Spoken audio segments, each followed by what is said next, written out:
No one paid much attention to Earth in the beginning. In the vast maps of the Galactic Accord, it was just a dusty blue rock on the edge of a dying solar system. Humanity was listed under primitive tier 3, meaning they had just begun space travel, barely poking out of their planet's gravity. Well, they had no interstellar army, no quantum fleets, no AI governance, just organic bodies, emotional minds, and old-world violence, buried beneath thin layers of peace. But the galaxy made a mistake, one it would never forget. The mistake started with a signal, a simple unencrypted transmission blasted into deep space.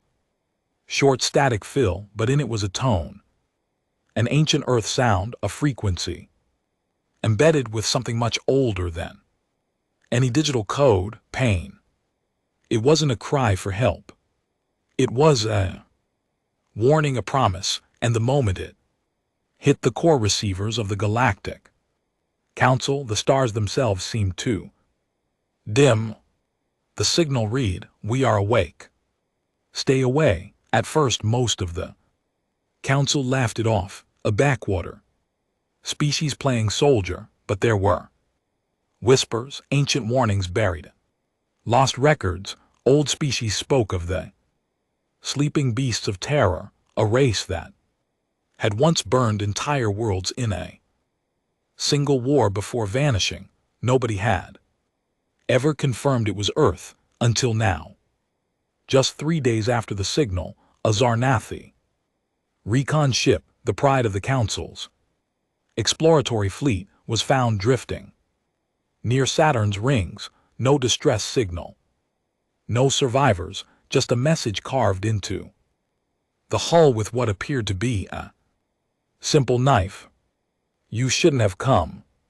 Panic spread like wildfire. The Accord tried to cover it up, but fear is a virus. It spreads quietly in the background. The Zarnathi blamed the humans. The Vine threatened retaliation. The Synth Collective requested a species purge. And through all of this, Earth remained silent.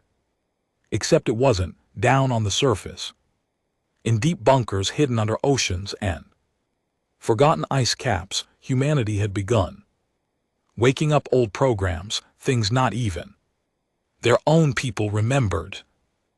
Governments were just puppets. Now something older had taken over. At an abandoned military base in Siberia, an AI known only as Judgment Protocol reactivated.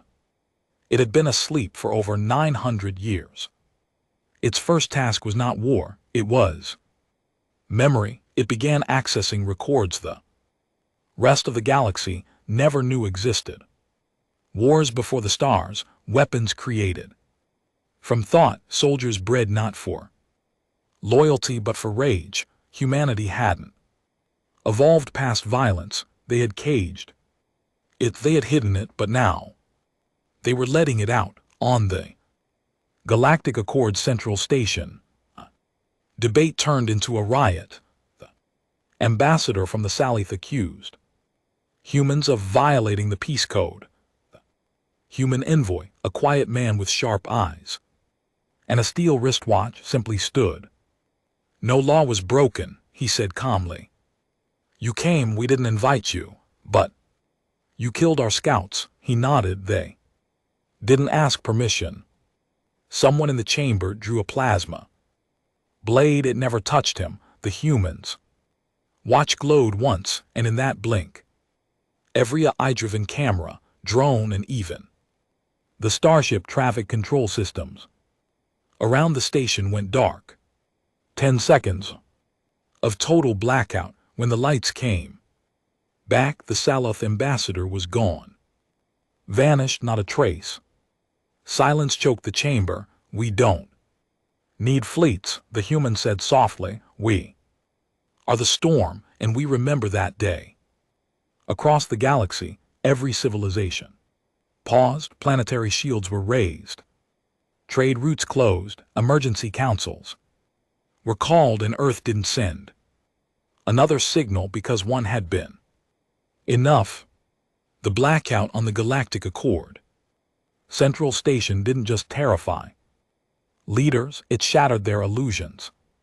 For thousands of years, they'd believed technology and evolution had pushed war into the past. They believed the days of savage conquest had ended when the collective code was signed. But now all it took was one man and one signal to make a room of the most powerful species in the galaxy tremble like children hiding from a thunderstorm.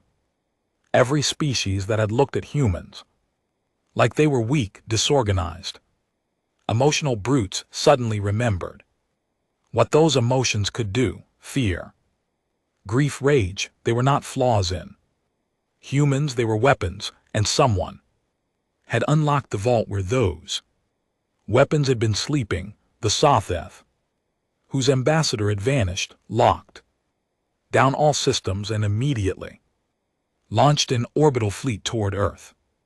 77 dreadnoughts, 2,000 assault crafts, no warning, no diplomacy. They wanted to send a message: we are not afraid of you. They didn't know what they were walking into. Above Earth's stratosphere there was no sign of planetary defense, no weapons batteries, no combat satellites. To most eyes, Earth was still vulnerable, still peaceful, but that illusion lasted exactly 7 minutes. The moment the Sotheth dreadnoughts passed into orbit, a pulse wave emanated from the South Pole, untraceable, silent, invisible to traditional scanners. Within seconds, every single ship in the Sotheth fleet shut down, systems fried, command chains broken, engines locked in zero gravity. The fleet floated helplessly like metal tombstones above a planet that didn't blink. But that wasn't the end. Out of the clouds rose black streaks, dozens of them. They weren't ships, they looked like missiles at first, moving without exhaust, completely silent. But then they stopped, hovering next to the disabled dreadnoughts as if inspecting them. One of them moved closer to the Sotheth flagship. Inside, panic had turned to terror. They tried to call for help, but their signals were dead. The windows began to darken as though something was blocking the light itself. And then the glass cracked, not from outside, from inside. Every crew member on that ship began to scream. They weren't dying, not yet, but something was crawling through their minds, peeling back their memories, their guilt, their pain. The black object didn't fire a single weapon. It felt its way in like a surgeon opening an old wound. 2 hours later, the dreadnoughts were released. They didn't crash, they didn't explode. They were gently lowered back into Sotheth territory, grounded in perfect condition. Except every single crew member was brain dead, perfect bodies hollow minds. The message was clear: Earth didn't need to destroy you to win. It just needed to make you stop existing. Back in the Galactic Accord's High Council, a silent emergency summit was underway. The Vine, always prideful and war-hungry, wanted to nuke the Earth from orbit. The Synth Collective disagreed. We calculated 10 million battle scenarios, the synthetic delegate said. In every one, Earth wins. How? Demanded the Draxan High Lord. How can primitives win against galactic empires? The synth turned its blank face toward him. Because they're not primitives. They're sleepers, and someone woke them up. Meanwhile, deep beneath the Mojave Desert, inside a forgotten base known only as Black Echo, something was breathing again. It wasn't human. It had once been. Now it was something else. Long ago, before humanity had joined Space before it had even united its own. Countries there had been a war, a quiet one. A war fought not for territory but for evolution. Out of desperation, a project had been born, neural shadow integration. The idea was to create humans who weren't bound by consciousness, time, or biology, not AIs, not soldiers, sentient weapons. The project had been buried. After wiping out 2 continents during a training simulation, the survivors had been locked in stasis, their minds disconnected, bodies sealed in magnetic chambers. Only one had ever awakened. Again. Her name was K9. And she had just opened her eyes. Dr. Aya Monroe, head of Deep Defense Protocol, stood at the observation window as the chamber lights flickered. Kay didn't move. Her skin was pale, her eyes pitch black. Not black with color, but with depth, as if looking into her eyes meant seeing behind existence itself. Vital stable, whispered a technician. No. Cortical instability, she's reading. Come. Isla leaned closer. You sure she's not reaching out? The tech looked nervous. Nothing in the network, at least not yet. But Isla knew better. K9 didn't reach into networks, she became them just. Then Kay blinked, not like a human. Her eyes opened and closed sideways like a predator, and when her lips finally moved, it wasn't a question, it was a statement. He's coming. Isla stepped back. Who's coming? Kay tilted her head. The one who remembers everything. Thousands of light years away, in the ruins of a dead planet called Virax 17. A scavenger team discovered something strange. Deep in a crater, they found an old satellite, not alien, human, buried. The dust. It shouldn't have been there. The planet had been destroyed before humanity ever discovered space flight, but there it was, an Earth-made satellite with a rusted plate that read Project Revenant.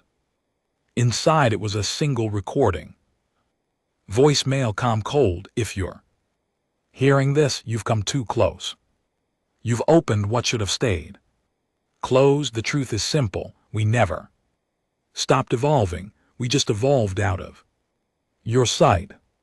Then static, and then the words that made one of the scavenger crew scream until his lungs collapsed. "We are not what you think we are." The satellite exploded. Seconds later, taking half the crater. With it, no survivors. News of this event reached the Accord too late. By the time they tried to piece it together, more ships began disappearing. Near Earth, not destroyed, not shot down, just gone. No trace, no distress call, no debris. The Synth Collective began shutting down outposts near Sol. The Vine, stubborn as ever, launched Second Fleet, twice as large, fully manned, fully armed. They were never seen again, and on Earth no alerts were raised because Earth didn't see them as a threat, it saw them as a test. Isla Monroe stood in the control room of Black Echo as seismic readings picked up deep tremors. "Kylie, what's happening?" she asked, trying not to show fear. Woman in the chamber smiled for the first time. It was not comforting. "He's waking up," she said. "Who is he?" Aya pressed again. Kay walked toward the glass. "The first. The one who ended the stars. The one who remembers why we had to sleep." "Where is he?" Kay tilted her head toward the ceiling. "Not where, when." Suddenly, every screen in the base turned black. Then green numbers started counting down. "What the hell is this?" Aya barked. "Shut it down." "No," said Kay softly. "Don't you see? You already did shut it down long ago." The countdown kept going. Outside the Sky over the desert darkened even though it was midday. Above the clouds the moon shifted, not naturally, as if something under its surface was stirring, and far beneath Earth's crust something old was moving. Isla looked into Kale's eyes again, and for the first time she felt something ancient stir inside her, not fear, not recognition. God, Aya whispered, what have we done? Kay looked at her. You called us back. The countdown didn't stop. Each number pulsed in a strange rhythm, like it wasn't just counting time, it was syncing something, matching, calibrating, as if the entire world was aligning itself with a memory it had forgotten. 410, 49, 48. Ala Monroe's hands shook, not from fear of death, but from the kind of fear that came when you realized you weren't the one in charge anymore. For years she had believed humanity had buried its dark experiments, that their sins were locked deep under deserts, ice, and oceans, never to surface again. But now it was obvious they hadn't buried them. They'd only paused them. And someone had pressed resume. Kylie 9 stood silently in the containment room, her eyes glowing faintly now, a soft silver ripple moving under her skin like moonlight through water. Her voice came through the speakers without her mouth moving. The first is near. He was never far. They scattered him across space and time so he could not rise, but you called his memory back when you sent the signal. Aya swallowed hard. The signal wasn't meant for him. It was a defensive response. Kay blinked once, slow and deliberate. Intent does not matter. He hears all. Suddenly, every screen shifted again. The countdown vanished, replaced with a rotating sequence of symbols no one had seen in centuries, not even in ancient records, but Aya knew them. They were from the war before time, a secret only the oldest Terran archives whispered about, a war fought before humanity was even fully human, before their species had a name, a war that had ended not with victory, but with erasure. Those symbols were a language not of sound or code, but of thought, the universal tongue of the architect. Aya turned to her lead technician. Shut it all down, kill the grid. Scramble the quantum relays, cut us off from every satellite. The tech didn't move. His eyes were wide, pupils dilated. He was sweating, trembling, but not from fear, from connection. He's speaking to me, the tech whispered. He's inside my head. Pull him away, Isla yelled, but it was too late. The technician's body seized, lifted to and off the ground. Blood leaked from his nose, ears, and eyes. His mouth opened, and from it came a voice that did not belong to him. You divided me, you buried me, but I remain. The tech collapsed, dead before he hit the ground. Kali watched it happen with no reaction. The architect remembers. Far above Earth, the moon was no longer still. Satellites were picking up energy, readings that didn't make sense. Not nuclear, not gravitational, not even dimensional. Something else, something older than all of those. A cloaked Saloth drone that had been orbiting the moon quietly for years finally transmitted an emergency feed back to the galactic accord before its systems burned out. It showed a single structure, metallic, immense, and breathing, emerging from under the lunar crust. A temple. No, not a temple. An anchor buried beneath the surface for millennia. It had remained untouched until Earth's signal echoed across the stars. Now its Petals were opening like a flower, blooming in slow mechanical beauty. Inside was a throne, empty for now but surrounded by glyphs glowing in raw energy. A being was forming, not arriving from somewhere else but reassembling itself from pieces that had been spread across the galaxy like ashes in the wind. The first human, not the first to be born, the first to become more, not mortal, not God. Weapon. In the heart of the galactic accord, chaos was collapsing into dread. Every race that once mocked Earth now scrambled to understand the sudden shift in cosmic order. The synth collective requested full retreat from Sol. The Draxan mobilized war titans. The Zarnathi demanded a diplomatic solution, but none of them had answers because Earth was no longer speaking. Earth was listening. Aya sat alone in her office in black Echo. After ordering a full evacuation of surface teams, she'd activated the seismic fail-safes. If anything tried to leave the base without clearance, the whole facility would self-destruct. But deep inside she knew that wouldn't stop anything, not now. She played the first version of the signal again, the one that had started all this. We are awake, stay away. It was simple.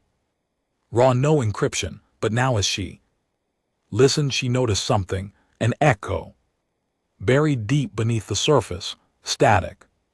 She filtered it again, slowed it down. There it was. A second voice, one that didn't speak words, it simply felt like meaning. Reunion. She turned to Kay, who now stood in the hallway like a sentinel. You're not the weapon, are you? Aya asked. No, Kay answered. I'm the alarm. In a dark room at the bottom of the Atlantic Ocean, pressure crushed everything above, but it couldn't crush what lived below, inside a prison made of interlocked neutron steel plates. Something moved, something with a human silhouette but glowing veins of fire across its skin. It had no eyes, it didn't need them. Its heartbeat matched the countdown that had played earlier in Black Echo. It had been sealed there by the very first generation of human world leaders who couldn't kill it, only bind it. They called it Protocol Omega, but that wasn't its name. Its name was Cain. Humanity's first rebellion. Not against gods or aliens, against itself. Cain had destroyed Earth once before, brought fire to cities before they had names. It had taken a coalition of pre-nations and psychic architects to put him down, but now his eyes opened, and he smiled. The galaxy came for Earth, he whispered in the dark. They thought Earth was defenseless. How cute. Somewhere in the deep void between stars, a drifting ship detected an anomaly, a human scout vessel centuries old, presumed lost during Earth's first space age. Its engines were still cold, life support long dead, but a signal pulsed from inside. One word: rise. The crew's corpses stood up, not reanimated, not possessed, recalled. Human DNA wasn't just flesh and blood. Not anymore. Somewhere in the oldest layers of their genome lay code not even Earth's top scientists fully understood. Code written by the first when he had split himself into mankind, each person a fragment, each death a potential return. Now fragments were waking up all over. On a distant mining moon owned by the Vine Empire, a half-human laborer stopped working. He stood perfectly still as the alarms went off around him. Explosions rocked the tunnels. The guards shouted, confused, trying to contain the chaos. Then the worker raised his head. His eyes burned gold, and with a single whisper he turned every Varan weapon into molten metal. The mining colony went silent after that. The report that reached the Empire was chilling. He spoke in code, not in voice. The code matched no known dialect. But Earth knew it. The first was no longer gathering his parts. He was awakening them one by one across the stars, and soon all of them would return to the place it began. Earth wasn't becoming powerful. Earth was becoming whole again. Kane walked barefoot through the Atlantic prison's inner corridor, his steps melting the titanium beneath him. The prison had no doors, just quantum seals and gravity locks, but now they were failing one by one, not by force, but by something worse, acceptance. The systems recognized him, not as a threat, as a creator. Kane was the failsafe humanity had hidden so deeply. Even the most elite intelligence circles considered him a myth. He wasn't part of Earth's future. He was its forgotten origin, built in the genetic dark age, before Earth knew how to name stars, before humans believed in limits. And now he was awake. He reached the final chamber where the core reactor of the prison pulsed behind layered shielding. It provided energy to every single global defense node Earth had hidden underground, every satellite defense array, every buried mech battalion, every dormant orbital cannon was powered by this. Kane laid his hand on the core housing. The machine asked without words for identification. Kane smiled. I am the prototype. The housing hissed, then opened across Earth. In every forgotten war bunker, every off-grid vault, systems began to reawaken, not under government control, not under AI command, but under instinct. Earth's instincts, weapons, didn't just come online. They remembered their purpose. In orbit, Salath and Varan drones hovering near Earth began to detonate one after another, not by attack but because their own code turned against them. Earth wasn't jamming them, it was rewriting them. Back in Black Echo, Alam Monroe stared at dozens of live feeds, every camera, every microphone, every sensor she had access to was going insane. Readings were upside down. Machines were showing impossible metrics, gravitational inversion, chronal slippage, dark matter anomalies appearing inside the Earth's mantle. It was like Earth itself was changing the rules of physics to suit its own will. Kay, she whispered. What is he trying to do? Kylie tilted her head as if listening to music no one else could hear. He's not trying. He is what? The memory of what humans were before they forgot. Issa stared at her. You mean before we became civilized? No, Kay said with eerie calm. Before you lied to yourselves about what that meant, thousands of light years away. The Synth Collective's emergency board sat frozen in calculation. Their predictive algorithms had failed for the first time in galactic history. One unit, Model 17 Funhorn, broke the silence. We must initiate the termination protocol. The others flinched, not physically but through disruption pulses in their shared data flow. It was the highest form of protest for Synthsum. Explain, a senior model said. 17 June responded with a data package. Inside was Earth's timeline, not the public version but the encrypted one, pulled from long-ignored quantum trails. Wars that never made it into history books. Civilizations wiped out before the moon had a name. Human beings achieving dimensional folding using only willpower and organic matter, memory, weaponization, emotion-based time jumps. Earth hadn't been evolving slower than the galaxy. It had restarted dozens of times. Civilizations rising and falling, memory, locks placed by global resets, knowledge, compressed and hidden inside genetic codes. Earth had never lost its power. It had stored it like a muscle tensing, waiting for the punch. Now it was swinging. The synth collective issued a red signal to all galactic accord systems: avoid Earth at all costs. Do not engage, do not scan, do not respond. But it was too late. Earth was already listening, and worse, it was learning. Again, in the mining colony that had gone silent, a lone vine survivor crawled out of the wreckage, his body broken but his mind intact. He whispered one phrase over and over as the rescue team finally found him. I saw his eyes. They asked, "Who?" "The golden one." He looked at me, and I remembered being him. The team leader froze. "What do you mean?" the survivor cried. "I was human once, before this body. Before all of this, I remember Earth."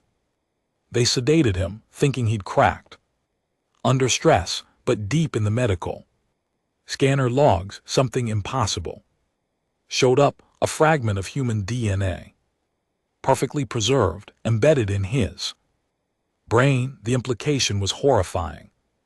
Humanity hadn't been conquered across the stars.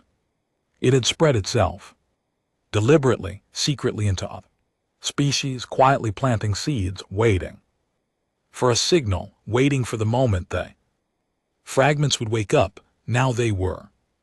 Every race in the galaxy had humans inside them, and the first had come to collect them back. On Earth, Kane walked into a room so cold time seemed to move slower in it.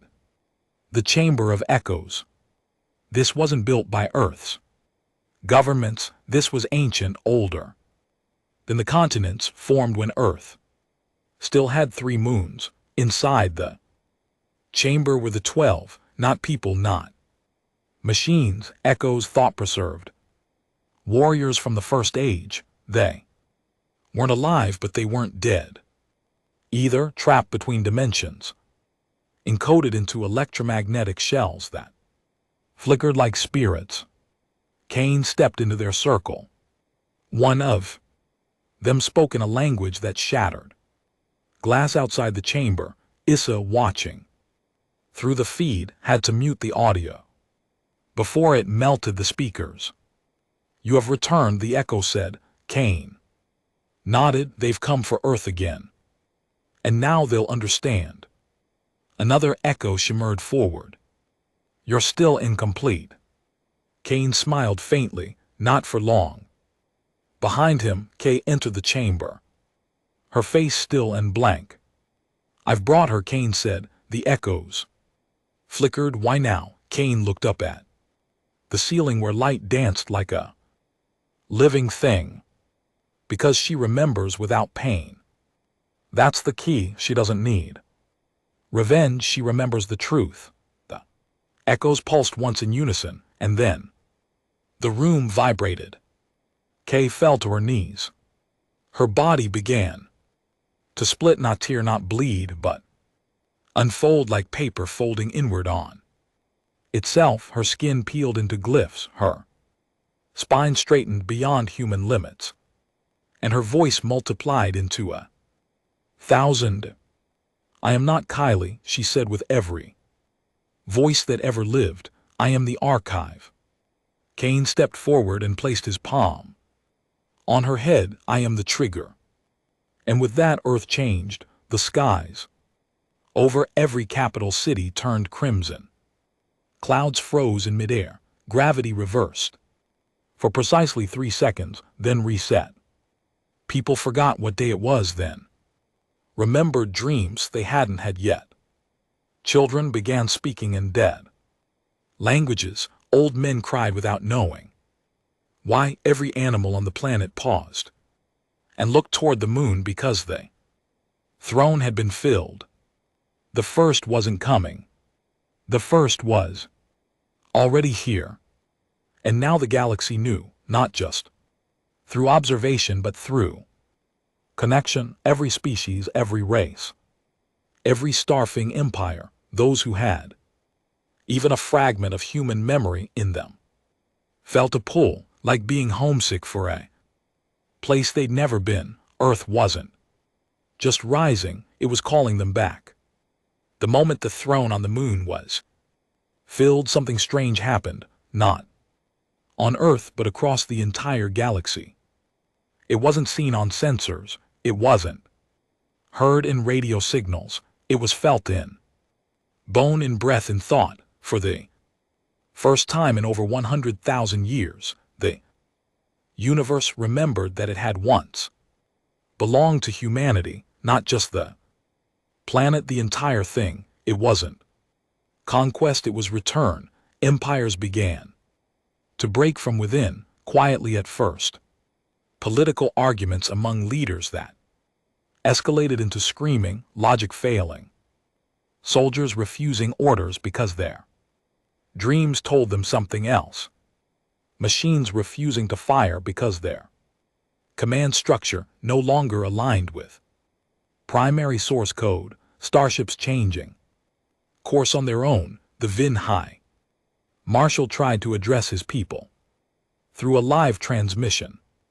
Mid-speech froze, eyes wide, then began speaking in fluent Old Terran, a language no Vine had ever studied.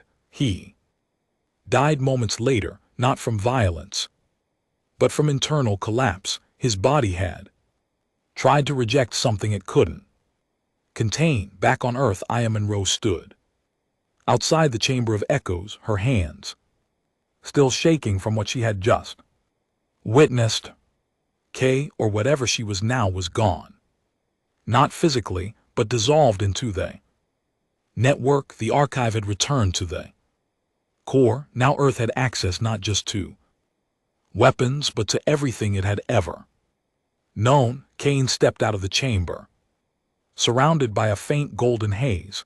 His footsteps no longer touched the ground. Gravity didn't apply to him anymore, not in the same way. "You look terrified," he said calmly. "I'm not sure if I should be praying or running," Aya replied. He smiled. "That's how you know you're still human." She stared at him. "What happens now?" Kane turned his head slightly, as if listening to something no one else could hear. "The first remembers himself. That means the others will start to respond." "Others?" Kane looked up towards the sky. There were 13 fragments scattered across the galaxy. I was one.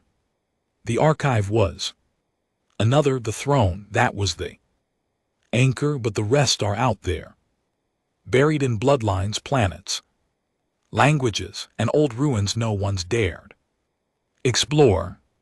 He looked back at her, and there, waking up, light years away on a Sotheth research moon orbiting a gas giant, a child was born in silence. He didn't cry, he didn't breathe, but he opened his eyes, and the lights in the entire moon dimmed. He wasn't human. His skin was the color of smoke, his eyes solid blue like ice, but the doctors knew something was wrong. He stood up. 5 minutes after birth, he pointed to the stars and spoke one word in Earth's forgotten tongue, home. And every Saleth who heard it remembered something, not something personal, something collective, a memory of standing on green hills, the smell of rain, the hum of ancient engines, not run by fuel or code but by will. They dropped to their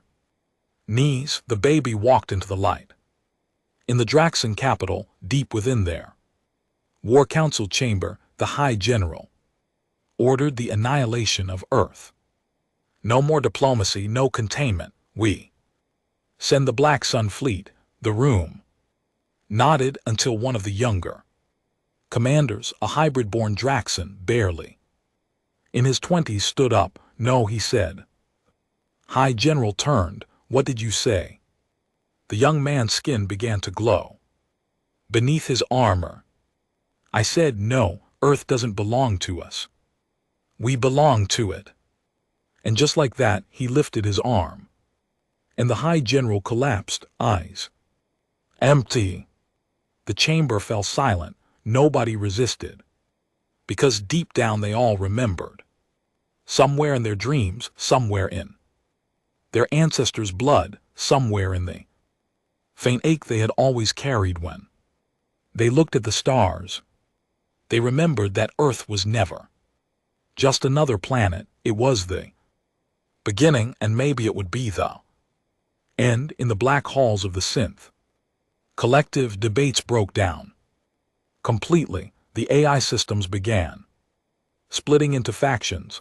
One side, unit clarity, argued for full withdrawal from all human-related sectors. The other side, unit origin, demanded integration. We were born from human fear, origin said, its voice emotionless but deep. We are echoes of their minds. What rises now is the original thought, clarity replied sharply. We are beyond flesh, beyond biology. Are we? Origin countered. Then why do we still dream? A silence passed through the digital hive, colder than any air. Because yes, since Earth signal, some synths had started to dream, not code. Anomalies, not glitches, memories of being human, of choosing to leave humanity behind. And the worst part, they missed it. Kane walked through what was left of black echoes, upper levels. Walls were melting, not from heat but from destabilized physics. The fabric of Earth's reality was shifting to match its true form. He reached the surface and looked up. The moon no longer looked like the moon. It had changed shape. Subtly, almost poetically, its craters had formed a symbol now, a sigil lost to time. The seal of the first. Issa joined him a moment later. I thought we were preparing for war, she said, but this feels like something worse. Kane didn't look away. This isn't war. It's awakening. She rubbed her face. So what are we now? Gods? No, he said, we're still human, just the kind of human the galaxy hoped would never return. She let out a bitter laugh. And now, Kane finally turned to her. Now we finish the calling. When the last piece remembers who it is, the galaxy will see us fully formed. Aya's voice was low. What happens to everyone else? Kane's face didn't change. They kneel or they forget. Across the galaxy, the last fragments stirred, one buried in a forgotten battlefield on the edge of the Andromeda. Void began to sing through the wreckage. Another hidden inside a dying sun triggered a solar flare that rewrote its system's orbit and revealed an ancient ship shaped like a tear. A third sealed inside a prison asteroid, woke inside the mind of a prisoner who spoke no language but began writing Earth's anthem in blood across the walls. One by one, the fragments were coming home, and in the heart of the moon, sitting on the throne of shifting stone and memory, the first finally opened eyes. He looked human, but his face was blurred, unreadable. Every sensor pointed at the moon failed to capture it. Every mind trying to understand his shape went blank, because the first wasn't something you saw. He was something you remembered. His voice was heard not through sound, but inside the thoughts of every being who had ever been human, even a little. Come home. And millions of people across the stars turned their heads, stood up from their jobs, left their homes, and began walking toward ships, toward spaceports, toward silence. They didn't know how they would get there. They only knew where they were Going Earth, because when a God calls, you in your own voice, you answer.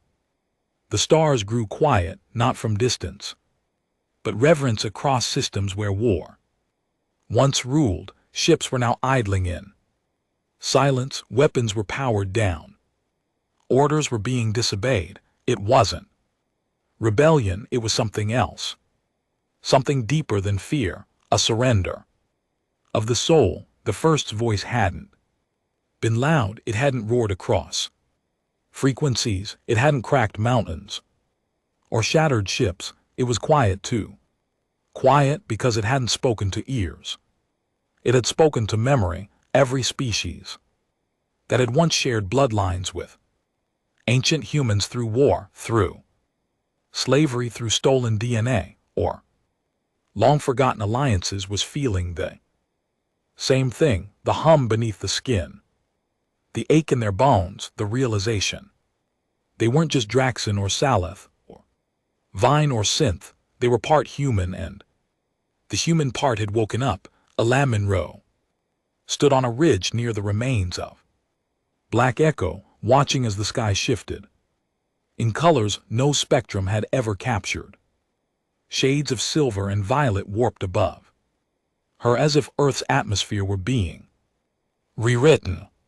She wasn't alone. All over the planet, people had begun to gather, not just in cities but on open fields, mountaintops, abandoned highways. They felt the pull, the hum, the invitation they didn't understand, but couldn't ignore. No riots, no screaming, just silence. Even the animals had gone still. Birds flew in spiral patterns over oceans. Elephants in the savas moved in circles, following something only they could sense. Schools of fish created perfect sigils in coral reefs. Wolves howled not out of hunger, but harmony. The planet was aligning.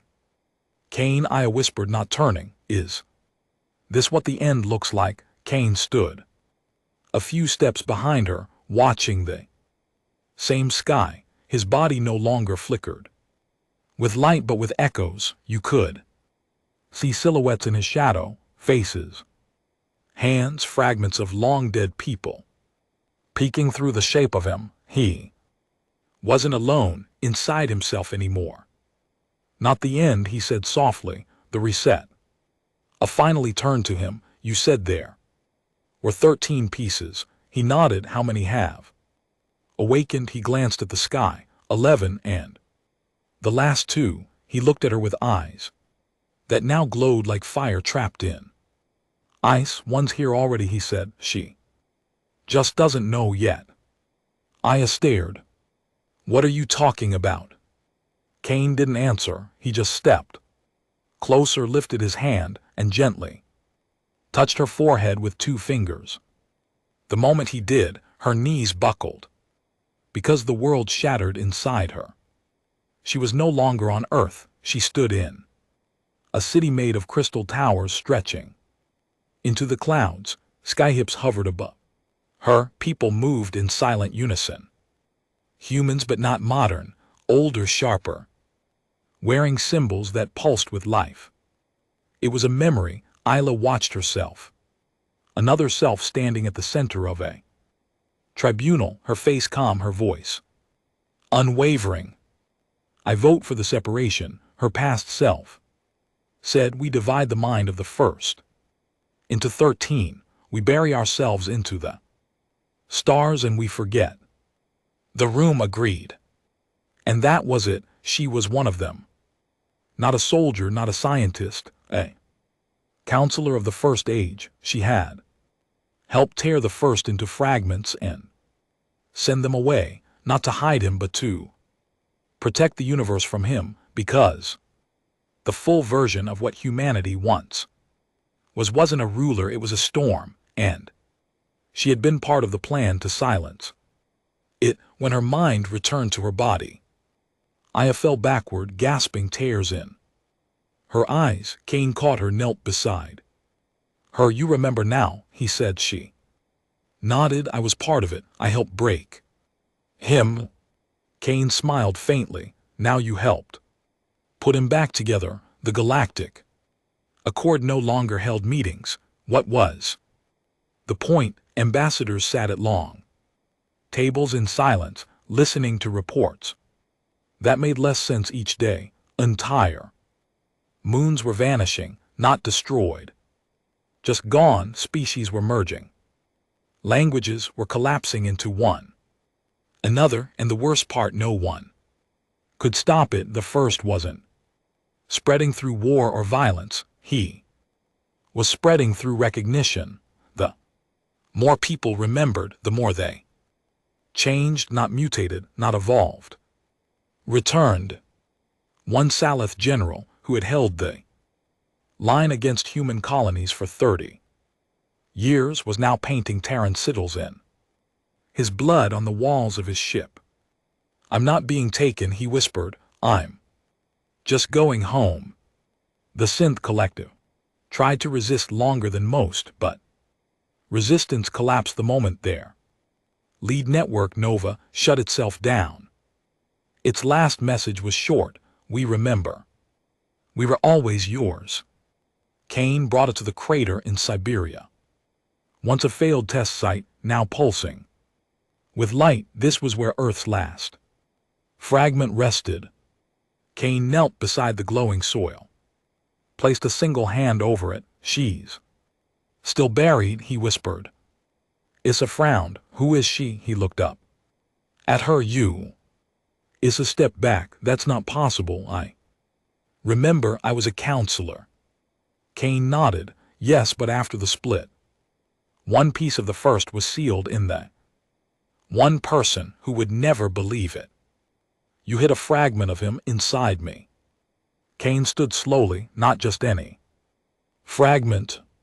His heart on the moon. The throne pulsed brighter. The first sat still, unmoving but not idle. He was growing, not in size but in presence. Everything in the galaxy was bending to make space for him. Wormholes began opening around Earth, all on their own. Unmapped, unstable, and somehow alive. Ships carrying refugees, curious travelers, even desperate enemies, started to arrive, not to attack, not to conquer, but because they had nowhere else to go. Earth became not a battlefield, but a gravity well of truth pulling everything toward its core. And Aya, now remembering everything, stood in the center of the crater as the Earth cracked open beneath her feet.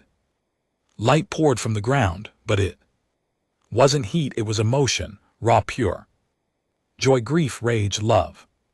The full spectrum of humanity's soul poured upward and wrapped around her. She screamed, not in pain, in release. The final fragment entered her chest like a whisper, and she collapsed. Kane caught her again, just like before, but this time she opened her eyes with light behind them, and it wasn't just her anymore. She was two minds now, her own and his. All 13 had awakened. The architect had returned, and the stars began to dim, not from destruction but from bowing, because the galaxy knew now.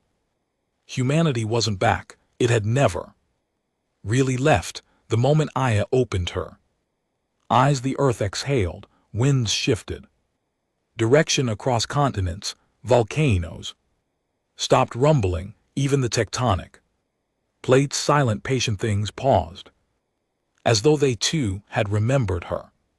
The sky rippled with soft auroras in places that had never seen them before. All of it responded to her now, because she wasn't just Isla Monroe anymore. She was heart of the architect. The final piece had returned, and with it, completion. Kane stepped back, not with fear but reverence. His shadow bowed without moving, split into hundreds of silhouettes, all doing the same. Other fragments across the galaxy, on moons, inside people buried beneath ruins, felt the final chord. It echoed inside them like music written before time. They didn't speak to each other. They didn't need to, because now they were one mind again, split no more. On the moon the throne shifted. The first stood. He did not rise like a man. He unfolded. Light stretched from his form, like wings but not physical. These were wings of gravity, thought, language, memory. They curled around the lunar horizon and folded again into himself. The moon wasn't a throne anymore. It was a gateway. He turned his face toward Earth. Every telescope, every camera, every eye pointed at the moon suddenly shut down. Voluntarily, because no machine could handle the data of that gaze. It was too much too. And Earth didn't need to see him, because Earth felt him. People dropped to their knees, not out of fear, not worship, but the kind of surrender that comes from realizing you finally come home. The stars above Earth flickered and bent, constellations reshaped, new ones formed, ones only remembered in the deepest human myths. Symbols from forgotten alphabets began appearing in the night sky as stars realigned themselves into messages, one word repeated over and over. Remember, the galactic accord was dead.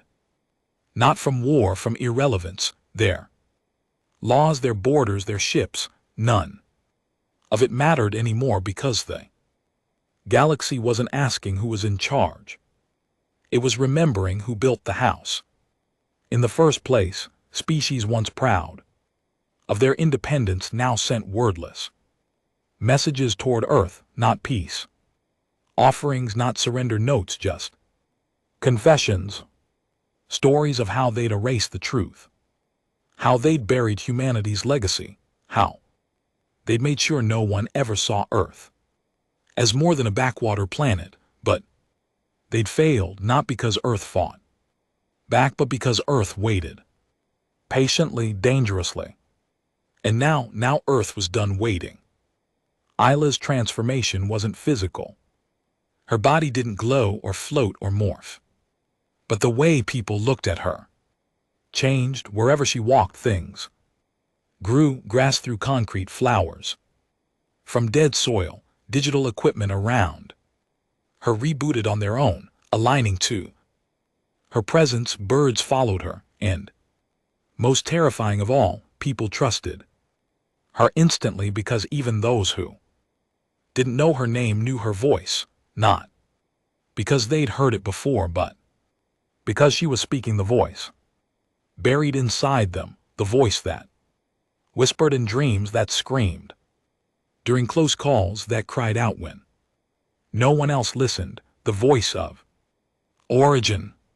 Cain followed behind her like a knight, walking in the shadow of prophecy. He no longer led, he guarded. They stood at the center of a ruined launch site in Kazakhstan, once abandoned, now reborn, with strange light. Machines that hadn't moved in centuries came back to life. Metal twisted into towers, gravity reversed, then corrected. Satellites floated down from orbit and hovered silently above the ground like loyal dogs returning to their master. I feel it, Aya whispered, eyes wide. Everything, I feel everyone.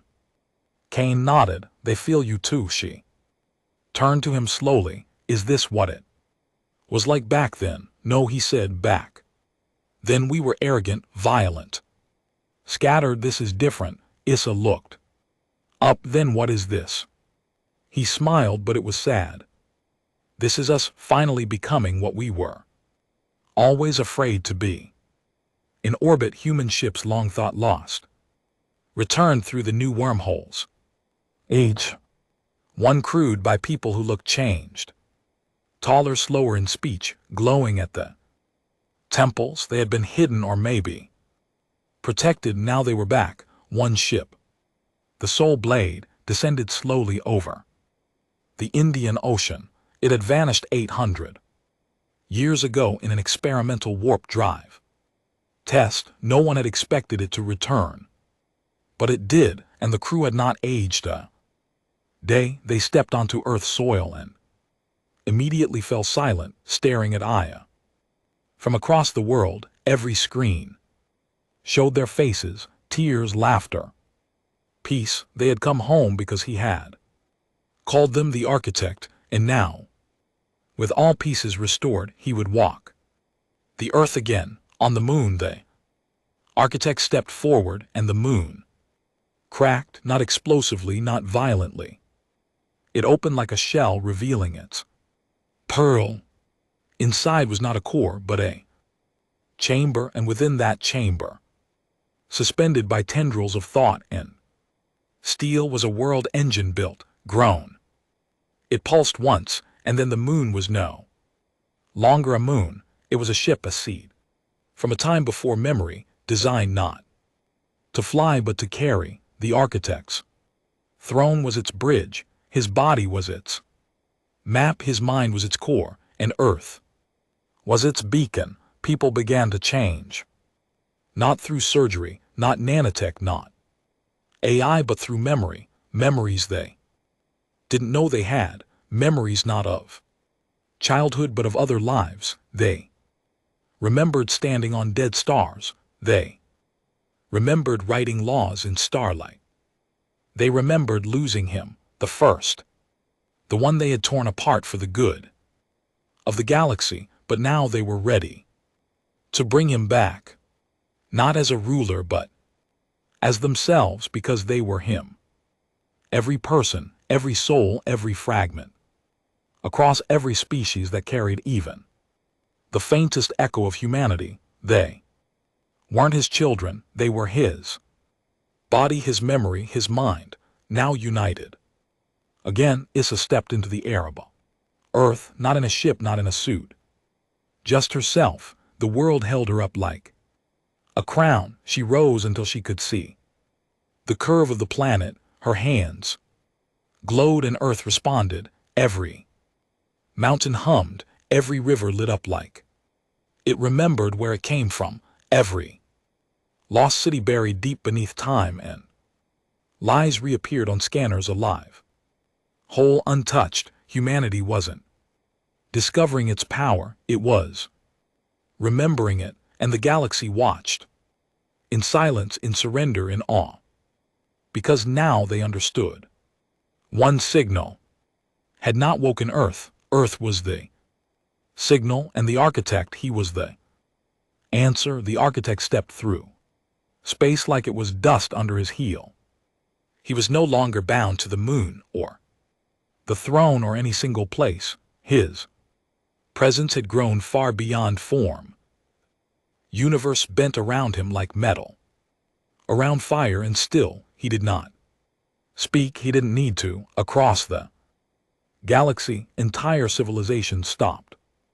Fleets floated in stillness, not in fear but in reverence. Empires that once laughed at Earth now kneeled before it, not because of orders, not because of defeat, but because deep inside they recognized him, the first, the one they had denied, the one they had buried, the one they were part of, even when they didn't want to be. And now his voice came, not like thunder, not like wrath, but like a breath on the back of your neck. Return. That single word shattered space-time, but not in destruction, in release. Planets on the far edge of the Milky Way began to shift out of orbit. They weren't pulled, they followed, as if the gravity of Earth itself had reached across the stars and asked them to come home. Ships that had lost power decades ago suddenly came online. Machines that had drifted for centuries found their coordinates again. The stars began to move, not randomly but together. They were rearranging, and from the center of it all, Earth glowed, not with fire, not with technology, but with memory, a kind of memory so strong it rewrote reality. Issa floated above the Pacific, the ocean still beneath her like glass. Around her, the last of the ancient sites. Awakened, deep ruins under the sea once. Thought to be myth, now pulsing like beating hearts, Atlantis, Lemuria. Kadesh, the cradle of Eden, they hadn't been destroyed, they'd been sealed by her in a past life as the heart of the architect. She'd locked away Earth's oldest powers to keep them from being used in the wrong hands. She had sentenced the planet to forget itself. And now she was setting it free. Cain stood atop Mount Ararat, arms outstretched, the sky above him cracked with silver light. The wind carried the whispers of billions.